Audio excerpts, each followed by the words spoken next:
Hello. I just wanted to take a minute to wrap this Black History Month up with a special episode of the First Lady in Fashion. If this is something you're interested in, please stay tuned.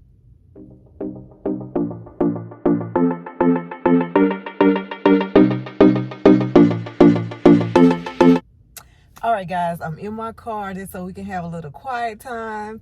But I thought I would come on here really quick and share with you one of the visions that I had for Michelle Obama. I decided to do another take because my first video was a little bit loud. I'm learning how to, do this editing thing, and I was using two different programs to edit, and it made the sound horrible. So I do apologize for that. It was not intentional. But I thought about, okay, let's just end this month with another design or another look from Michelle Obama.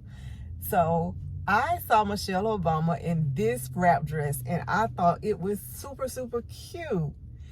And I immediately thought of the pattern for that. But before we get into the dress and the pattern, if this is your first time tuning in to the First Lady in Fashion, thank you so much. This is a series that I do once a month, the first Sunday of every month, where I take one of our former First Ladies and recreate her look. So this month I have already done one look for Michelle Obama, but to finish out the Black History Month, I thought I would do another special episode.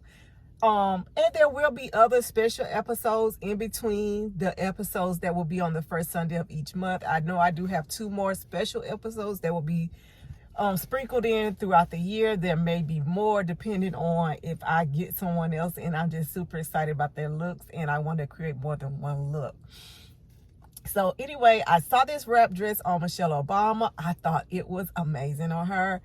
And when I saw her in it, I immediately thought of this pattern. This is Simplicity 9539. And I don't know if I thought about it because the yellow, the dress just looks similar to me. So you guys know this is wrap dress season. So I thought it was only appropriate to end this month with a wrap dress. I picked this fabric out from Joann Fabrics. It was a little bit more than I would have wanted to spend on fabric, but it was so gorgeous. I really wanted to recreate the look, making a yellow dress. However, I couldn't find any yellow that I felt complimented me. So then I saw this. It had yellow in it, and it had a little green. So I felt like this was okay. We're coming in the spring, and we're laying down the winter and fall. So I felt like this dress, the colors in this dress spoke to that. So let me tell you a little bit about this pattern. This is a Mimi G pattern. There is a sew along for this.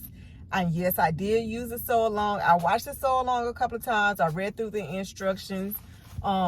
This is rated as easy. And I agree.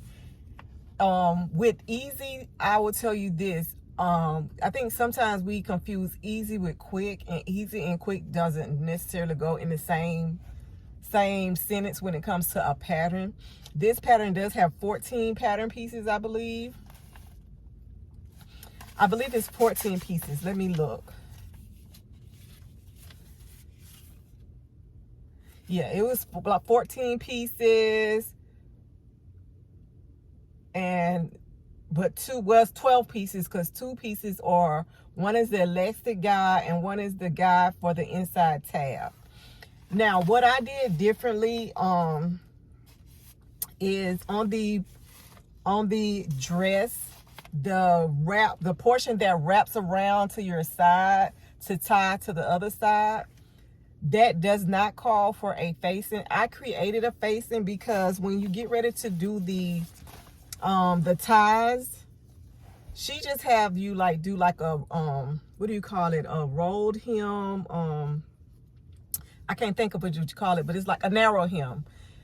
you just have you do a narrow hem on your tabs, on this tab and the one that's on the skirt.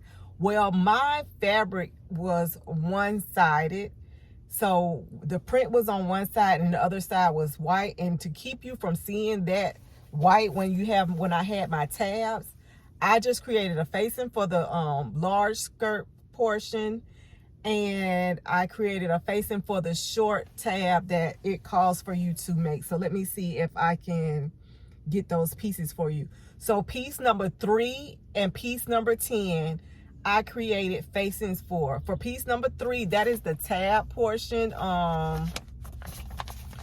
I can get this a little closer to you, that is one of the ties. That's what I kept saying, tab, but ties. Piece number 3 is one of the ties. It's the shorter tie, but I just cut out 2 and sewed them right sides facing and then flipped it inside out. So that was one tie. And then there's this piece right here.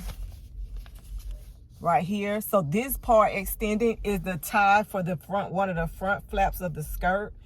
So in order for you not to be able to see the white portion of the inside of my fabric when I, like, you know, walk or whatever, I created a facing and it covered all of this tab and down to maybe 2 inches once you get in the curve, 2 inches, and then I came down like right here. So it doesn't cover the whole thing. It is literally a facing that I created.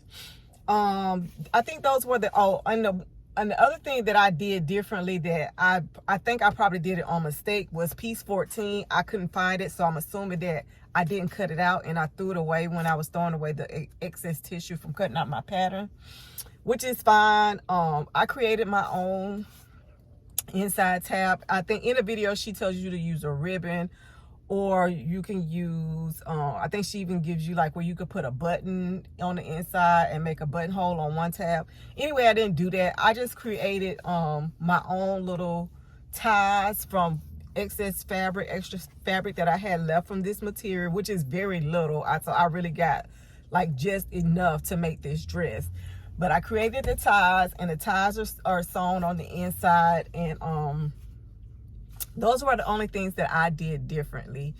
I'm showing you pictures, and maybe on Friday sews, when I do a roundup of what I've done for the week, I will show you the inside tabs, or take the, I'll have the dress on the side of me so I can show you more in depth of what I'm talking about. But I'm really excited about this dress. I love it. It's a little big up here, but y'all know I don't like my clothes tight. I cut out a size 18, so my top should have probably been a 16, but the bottom is perfect. So I probably should have did a size 16 at the top, but for the most part, I am very satisfied because it's not hugging my arms, because I have the, fat, flabby arms right here. So I still have room. Like I said, I'm just not a busty girl, so I don't have the extra bust in here, so I probably should have went down to a 16. But that's all a part of learning how to sew. So I hope that you guys like this short little special episode of First Lady in Fashion. And I could not let this go by without doing another episode for Michelle Obama. I love her, and I love her style of dress. So I hope that you guys are enjoying the episode, and don't forget to tune in to this coming up Sunday, which will be, I think, March the 3rd, and we will be doing Laura Bush. So whatever you think I'm going to do, it's going to be a total 360. You won't want to miss it. Until then, I'll see you guys later, and just remember that you are so special to me. Thanks for tuning in. Bye-bye.